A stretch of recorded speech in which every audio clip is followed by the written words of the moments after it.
नमस्कार। आज हमारा विषय है, मैंने आज सुबह ही लिखा कि अगरबत्ती जलाना बंद करो, स्वस्थ और सुखी रहो। तो कई लोगों का मुझे प्रश्न आया कि क्या आप हिंदू नहीं हो, क्या आप धार्मिक नहीं हो, क्या आप नास्तिक हो गए, क्यों अगरबत्ती जलाना बंद करवा रहे हो, क्यों हमें हमारी धार्मिक रीतियों से बाहर निकालना चाहते हो, अगरबत्ती जलाने में बुराई क्या है। हम लोग तो ईश्वर के लिए अगरबत्ती करते हैं, आप क्यों ऐसा कर रहे हो हमारे साथ। ऐसी बहुत तरीके से मुझे मैसेजेस आए, कुछ दोस्तों ने कॉल भी किए कि ये क्या करने जा रहा है। तो मैंने उन लोगों को भी वही बताया कि एक बार वीडियो देख लेना, फिर मुझे बताना कि मैंने यहाँ पर कहाँ धर्म के विरुद्ध कोई बात की है, कहाँ मैं किसी धार्मिक रीतियों के विरुद्ध में बात कर रहा हूँ। आज पूरा विश्व इस बात की चिंता कर रहा है कि प्रदूषण से कैसे बचा जाए। कहीं प्लास्टिक पर बैन लगाया गया, कहीं कुछ किया गया, कहीं पेड़ कटने से बचाए जा रहे हैं। तो क्या हमारा कोई कर्तव्य नहीं बनता कि इस सृष्टि को हम बचाएं? क्या वह हमारा धर्म नहीं है कि इस सृष्टि को बचाना चाहिए? अगरबत्ती जलाने के नुकसान क्या है, सबसे पहले समझिए। आजकल जो अगरबत्तियां मिल रही है वो क्या है? कई तरह के केमिकल्स, कोयला, सब कुछ मिलाकर वो अगरबत्तियां बनाई जा रही है। अगरबत्ती में सुगंध के लिए जो उसकी स्मेल आती है वो ज़्यादा दूर तक जाए, ज़्यादा दूर तक फैले, इसके लिए फैथलेट नाम के एक केमिकल को उसमें मिलाया जाता है। फैथलिक एसिड जो कि हवा में हमारी सांसों के साथ हमारे बॉडी के अंदर एंटर होता है। जो फैथलिक एसिड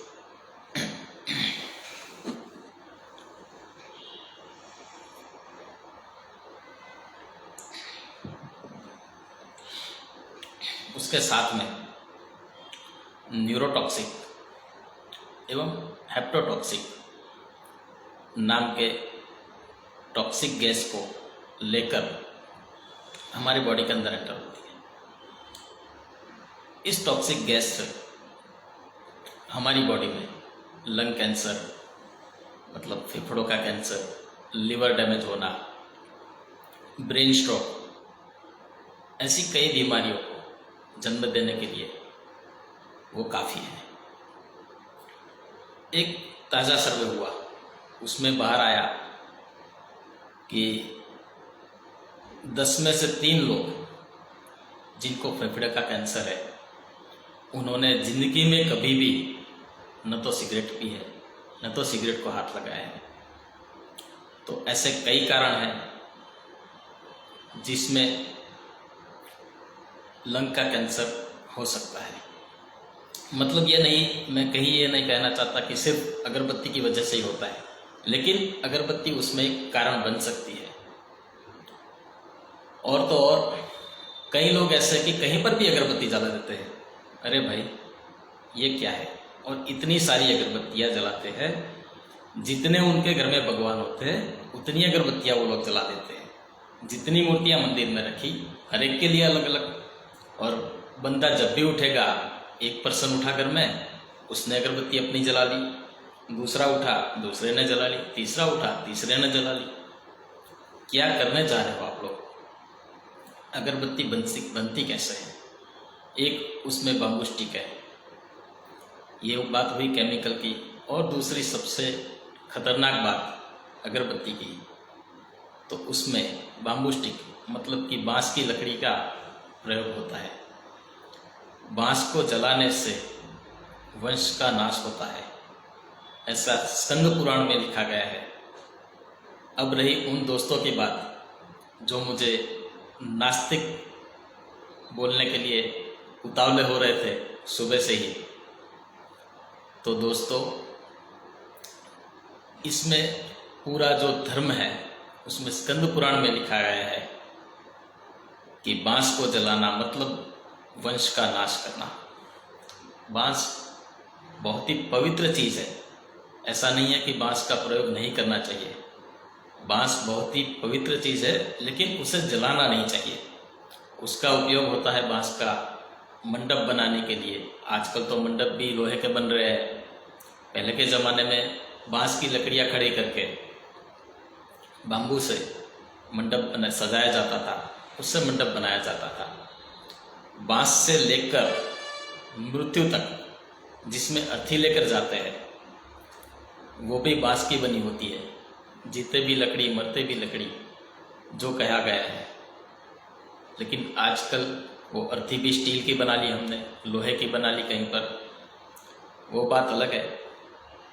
लेकिन उस बांस को लेकर जलाना नहीं चाहिए।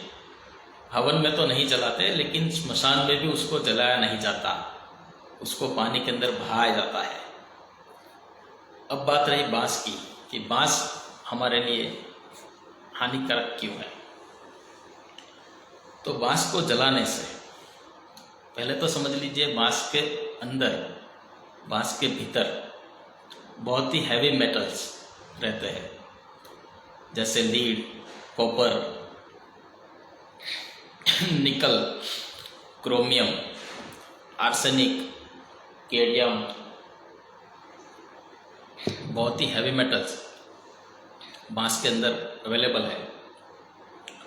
पर बांस को जलाने से उन हैवी मेटल्स में से किसी भी चीज़ को जलाया जाता है तो उसकी एक, बट ऑब्वियसली है, नेचुरल है कि उसकी एक प्रोसेस होगी कि लीड ऑक्साइड बनेगा। लीड जलने से, बांस को जलाने से लीड ऑक्साइड बनेगा और लीड ऑक्साइड प्रोड्यूस होता है। जब जब लीड ऑक्साइड प्रोड्यूस होता है तो वो लीड ऑक्साइड, वैज्ञानिकों ने पाया है कि लीड ऑक्साइड कार्सिनोजेन है, मतलब कि वो कैंसर का कारण बन सकता है। ये कहीं नहीं बोलना चाहता मैं कि अकेली अगरबत्ती या अकेली बांस कैंसर का कारण है, लेकिन वो कारण बन सकती है। तो लीड ऑक्साइड कार्सिनोजेन है, जो जैसे ही हमारी सांस अंदर जाती है, बाहर निकलती है, वैसे ही सांसों में अंदर लीड ऑक्साइड एंटर होता है, जो कि गैस फॉर्म में रहता है। वो लीड ऑक्साइड सांसों में जाते ही फेफड़े की बीमारी, लंग कैंसर, लीवर डैमेज करना वगैरह वगैरह बहुत सारी होती है। हम लोग देखते हैं, मंदिरों में कहीं पर जाते हैं हम लोग, तो मंदिर का, उसकी पवित्रता का, उसके पॉल्यूशन का ख्याल न रखते हुए इतनी सारी अगरबत्तियां जला देते हैं। एक बार भी कभी सोचा है कि हम लोग तो मंदिर में जाकर आ गए, अगरबत्ती जला दी, लेकिन वहाँ पर जो पुजारी बाबा खड़े रहते हैं उनको तो पूरे दिन वहाँ पर रुकना है, उसी धुएं के साथ में, उसी बांस के और उसी कोयले के धुएं के साथ में उनको पूरे दिन रुकना है। 8 घंटे, 10 घंटे, 12 घंटे उनको उसी धुएं के साथ में रुकना है, जो धुआं अंदर जाएगा और उनके लंग को खराब करेगा। ऐसे कई पुजारी लोग हमने देखे हैं जिनको या तो दमा की, अस्थमा की बीमारी लग गई है, या तो सांस लेने में दिक्कत रहती है, या तो अवधि से पहले ही वो बुढ़ापे की ओर चले जाते हैं। तो ऐसा ही हम लोग हमारे घर में करते हैं। इतनी सारी अगरबत्तियां जलाते जलाते कहीं ना कहीं हमने अपने फेफड़ों को लीड ऑक्साइड दे दिया है, जाने अनजाने में। तो आज ही इन अगरबत्तियों को जलाना रोकें। घर में जितनी भी है उनको जलाना नहीं है। जैसे बोला था ना, कुछ लोग बोलते हैं कि आज सारी जला देता हूँ, कल से जलाने की नौबत नहीं है। नहीं, उनको जलाना नहीं है, उनको जैसे तैसे करके उनका नाश कर दीजिए। और कल से उसका ऑप्शन है कि क्या किया जाए। धार्मिक विधि तो करनी ही है हमको, तो अगरबत्ती नहीं जलाएंगे तो क्या करेंगे? अगरबत्ती का ऑप्शन क्या है? अगरबत्ती का ऑप्शन है गाय के गोबर से बने उपले, जो सूखे हुए होते हैं। क्योंकि शास्त्रों में कहीं पर भी ऐसा नहीं लिखा कि अगरबत्ती जलाओ। शास्त्रों में लिखा है धूप दीप नैवेद्य अर्पण करो भगवान को, मतलब कि धूप अर्पण करो। तो धूप किस चीज़ का किया जाए? तो कहीं ना कहीं कोई कोयले के धूप कर लेते हैं, जो भी हमारे लिए हेल्थ के लिए बहुत ही नुकसानकारक है। छोटे बच्चों के लिए ज़्यादातर नुकसान करते हैं वो कोयले का धूप। गाय के गोबर से बने हुए सूखे उपले वो लेने चाहिए।